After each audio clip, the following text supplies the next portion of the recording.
NBA playoff picture. Regular season is coming to an end, and now we are entering the playoff push. Gentlemen. And give me 1 sec so we'll have some visuals. Poochie. Playoff picture. Let's go. Hey, look at our Heat, baby. The king of the play-in tournament, 4 years in a row. Let's go. I fucking can't stand them, bro. I cannot stand the Miami Heat that they love to be the fucking play-in team, bro. It's so annoying. It really is just the most annoying thing in the world. Gents, who do you guys have? Are there any? I know we had this conversation with Gravis, right? Like who, obviously the Thunder being the reigning champs, defending champs, looking just as good this year as they did last year. We'll start in the West, all right? Is there anybody, or maybe a couple guys that we think that can dethrone the Thunder in the West alone? So, Bobby, I know your Lakers are in here. The Lakers are unfortunately just got plagued by a couple injuries. Can LeBron do it? Can he will that team? No. It's going to be LeBron and Bronny. Yes, LeBron and Bronny, baby. Luka's supposed to be back for the playoffs, but this definitely absolutely killed any chance. We had crazy momentum. I remember talking to it with Grievous how we were struggling. It was just an ugly product. Yeah. The Lakers have won they won 12 out of 13 games since we talked about that. And dude, Luka has been on fire, best player in basketball right now. And then he tears his hamstring, losing to the Thunder. So that's even worse. And then Reeves has the oblique thing, grade 2 oblique tear or whatever. It's just not what you want. It was going to still take everything we had, but we had it going to be able to pull off some miracle like that. It's not going to happen for the Lakers this year. I really don't know if there's anybody, but if we had a chance, we had to just keep rolling that momentum into the playoffs, and that kind of derailed us for sure. I'm glad you're honest about the Lakers, even though you're not about UNC's future. We go from the top rope. We go from the top rope. Bobby. I love it. Take that fucking hat off your head. I'll piggyback off that because the Lakers. The Lakers were cooking ever since honestly you and Gravis cooked them, and they went. Luka heard you and went on a tear. I know he couldn't get to 80, he couldn't get to 83. 60's cute, but it's all good. But play-in team, by the way. In terms of like the West, I think there's two teams, and Gravis alluded to the Nuggets being one of them. Honestly, whenever you have the Joker's cooking, they can beat anybody. But the Spurs to me are that team. They've beaten the Thunder already a couple times. They've clearly been the second best team in the West, and I think that they absolutely can win a 7-game series against the Thunder. Wemby is on another planet. That whole team is just they're built for a deep run, and look at them. Only 3 games back from the Thunder. They've had an insane year. So if in the West, for me, I think it's going to be the Spurs. And I actually am going to say that the Spurs will come out of the West. I'm not even saying they're the only team that can give the Thunder a challenge. I will pick the Spurs to come out of the West. Wingo, who you got in the West? I would say, I would love to see the Spurs. My biggest question is obviously, Wemby didn't play the other night. He had the bruised rib. It was a little bit of a knee issue. If he can stay healthy, obviously, he's going to be wealthy.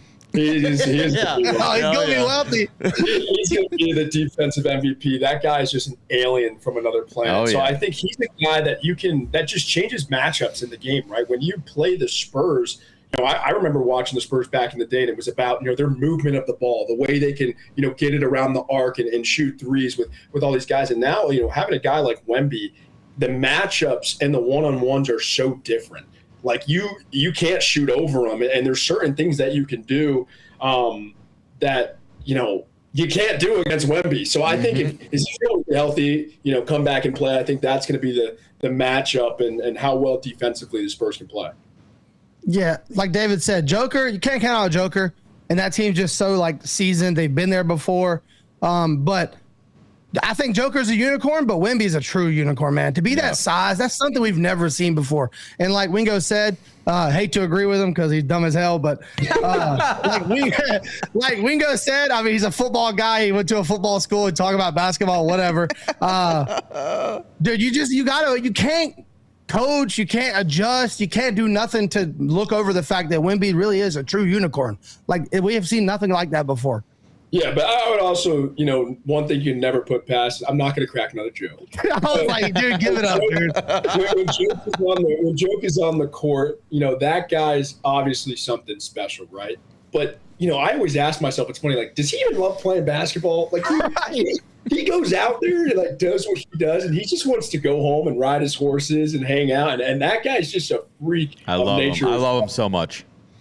So he's somebody that he's just a guy. He's just a guy hanging out, playing some basketball. So I think he's another one that's just, he's going to come out and drop 30 and 40 and do these things on a consistent basis, right? And just hopefully, if Wemby can stay healthy, play defense, and they can have those mismatches, those are going to be the two things that I think is going to be the determinant factor with the Nuggets or the Spurs. Yeah, that's the funniest thing about the Joker, though, is like he's so good, and like there's plenty of stories like that about him. Like he couldn't wait to win this first championship just so he can get back home and drink beer. He was like, yeah, honestly, just happy the season's over and glad we won it, but I'm ready to get back home.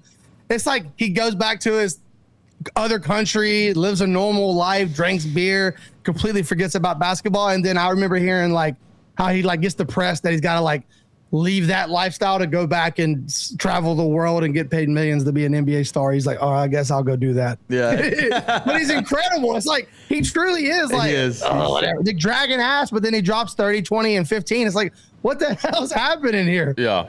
No. The best was when you saw him win and no, he wasn't super excited. And then he was watching his horse race and going nuts and going crazy. And it was like, I just won a championship. And he was just like, And then his horse wins a freaking race and you see this guy be ecstatic. So those are the type of people that you love and just, you wish you could be in their shoes because he's just so happy just being nonchalant and a regular guy.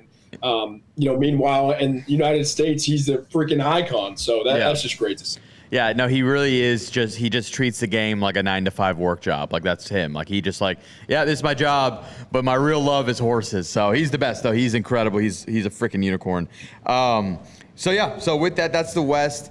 The East though, the East is very interesting. The East is a much tighter race in the sense of, honestly, it could be anybody. Like I think the East, I mean, you've got the Pistons having a fantastic year. But, like you got Pistons, Celtics, Knicks, Cavs. Like, honestly, any of those four teams, I wouldn't be shocked to make it out. And then, you've got, who knows what the Raptors can upset somebody, the Hawks can upset somebody, the Heat, obviously. But yeah, the East for me is just way more kind of like a crapshoot in the sense of like, if I had a gun to my head tomorrow, I'd still pick the Thunder to win the West. I don't even know who the hell I'd pick from the East. So you guys have any leanings here? I was a big fan of Detroit until they lost Cade. Yeah. Obviously, that was the big burden on them. Outside of that, let me put myself on camera because I'm not even in this box. No. I mean, I guess maybe the Knicks. No. I mean, Boston.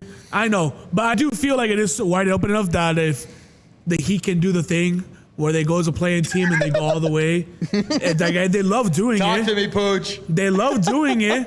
And reality is there's not a true superpower in the East. Nobody can stop the Heat if Bam's going to put up 83 every night. Sure. I agree with you. That's true. 100%. I agree with you.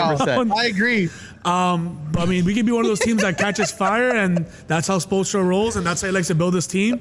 He likes to build a team for the playoffs and really just open it up. So I love it. I think it's too open in the East. You did a great job of convincing. Like I'm bought in on the Heat. You had me, thinking, questioning the Miami Hurricanes and March Madness. You're a true fan that believes in his team to back it up with all the information. Well, dude, you can back it up because you've seen it happen like every other year that they've been in the playoffs. They go into play-in and make it all the way to the finals of the ECF. Like, if they don't do it on a normal basis when they do make it to the playoffs, I'd be like, no chance. Yeah. But, we've seen it year after year that these guys fucking love doing this. It's their goal. I think the East is wide open for sure. But I got to say, the Celtics, now that Tatum's back, are playing great basketball. Sorry, I just got a message and freaked me the fuck out. The Celtics are playing great basketball. Tatum's back now. They are the 2 seed, even without Tatum. They're playing good ball right now.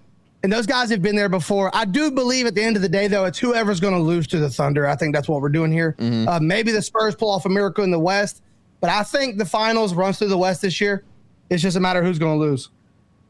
Yeah, I'm with you. For me, in terms of the West is just, I'm with you too. The Thunder, I would probably pick them to win, but I will say, I think the Spurs, I think who's ever coming out the West probably would be the favorite.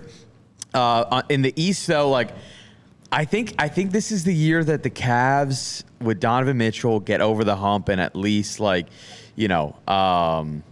to the finals, because they lost to the Pacers last year. They added James Harden this year. If they can put everything together, I think this is their time to make this run again in a wide open East. The Celtics are playing really well, but I'm never going to pick them because I hate them. Hate the city of Boston. But yeah. That's so. Yeah, I guess I would be going. I'd be going Cavs Spurs. That's going to be my final prediction. So you guys got Thunder and who? Boston. Officially in Boston. So Thunder, Boston. Wingo, you got Thunder, Boston. Thunder, Boston. All righty, Pooch, who you got? That sounds like a badass picture from the 90s. Poochie's got the Heat and who? I got the Heat of the Spurs. Let's go. A rematch of 2013. Let's go. So it's usually best of 3. We got them once. They got us. Let's settle number 3 for all-out domination.